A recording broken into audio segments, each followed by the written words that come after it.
Bonjour, aujourd'hui je vais vous présenter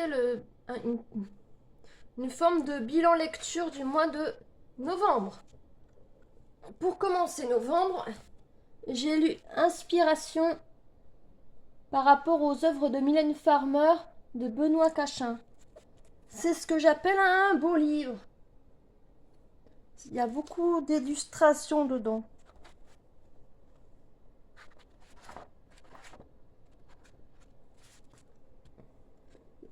C'est un des livres avec lequel j'ai commencé le mois de novembre. J'ai fini octobre et j'ai commencé novembre avec ce livre. J'aime beaucoup Mylène Farmer. Même si je n'achète pas tout. Par question d'économie, sinon, j'ai acheté tout ce qui m'a intéressé par rapport aux artistes que j'aime. Je ne saurais pas où je les mettrais. Ensuite, pour continuer dans les gros livres, j'ai j'ai lu ceci. Album des châteaux de France.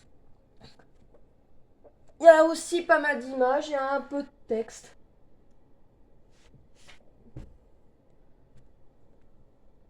Ensuite, j'ai lu Dictionnaire amoureux des écrivains et de la littérature de Pierre Assouline. C'est un joli bébé de presque 900 pages. Les post-it, c'est par rapport à mon concours et divers centres d'intérêt par rapport à la littérature. Il n'y a pas tous les auteurs là-dedans, par contre. C'est surtout des auteurs qui ont marqué Monsieur Assouline. Ensuite, un petit roman, pour changer. Le fantôme de la rue Royale de Jean-François Parrot. C'est un roman qui se passe sous la Révolution française. Non, avant la Révolution française. Bien avant. Lors du mariage de Marie-Antoinette et du futur Louis XVI.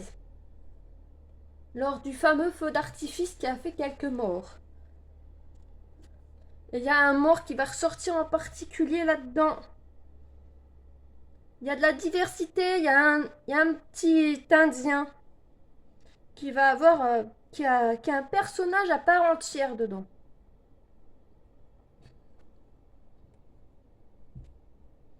Ensuite, un gros bébé.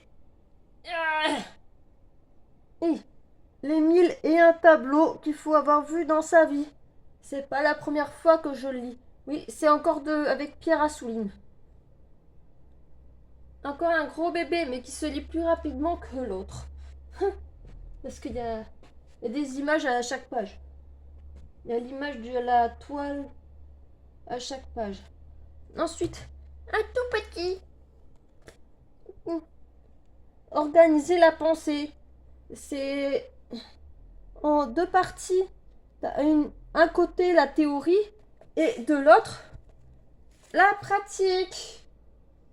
Ça se lit dans deux sens.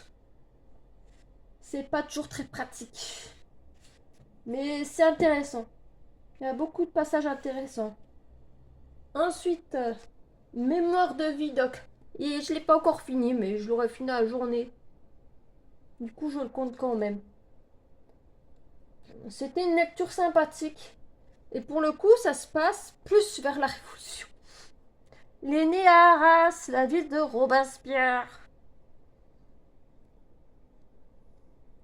Une histoire d'un bonhomme qui va se marier, divorcer, passer beaucoup de temps en prison, sortir, fuir, dénoncer des bandits, vivre avec. Voilà.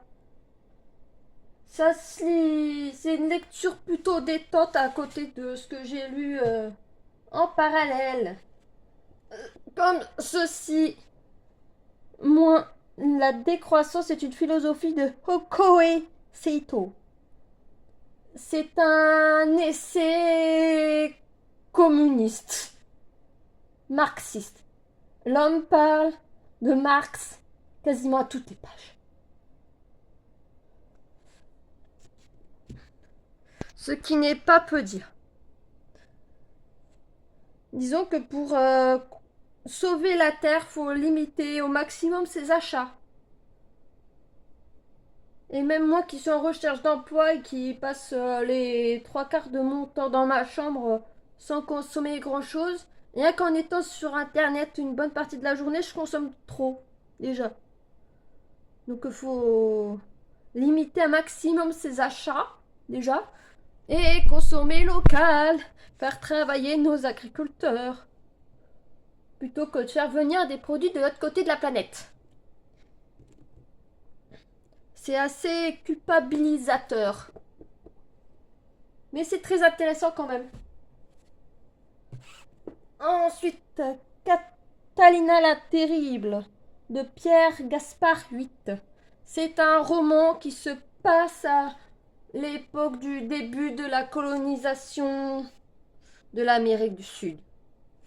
Avec une femme qui était dans un couvent qui va s'habiller en homme, avoir des relations femme-femme.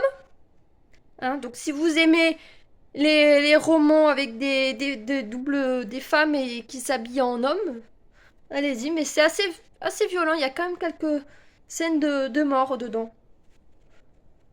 Ensuite, on continue avec le dernier roman de la pile.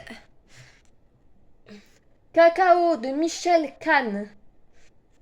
C'est aussi un beau bébé. Ça se passe au XVIIIe siècle, où les cacaotiers étaient des commerçants juifs qui se faisaient maltraiter.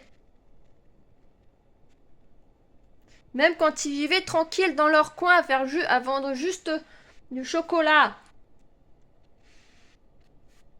Ça parle beaucoup de chocolat.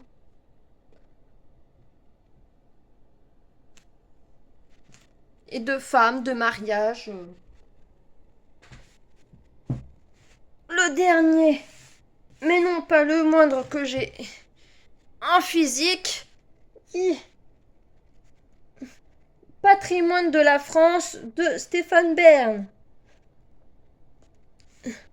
Avec beaucoup de post-it. C'est un livre très intéressant que j'avais pris à la base par rapport à mon concours. Mais il n'y a pas tous les monuments de France dedans pour autant. Mais de toute façon, Stéphane nous prévient dès le départ. Mais c'était enrichissant quand même. C'était très enrichissant. Et les autres que j'ai pu lire, c'est des livres que j'ai empruntés à la médiathèque. Donc je ne les ai pas en physique. Voilà, si vous avez lu des choses là-dedans, dites-le moi en commentaire. Je vous laisse mettre un petit like et vous abonner si ça vous a plu.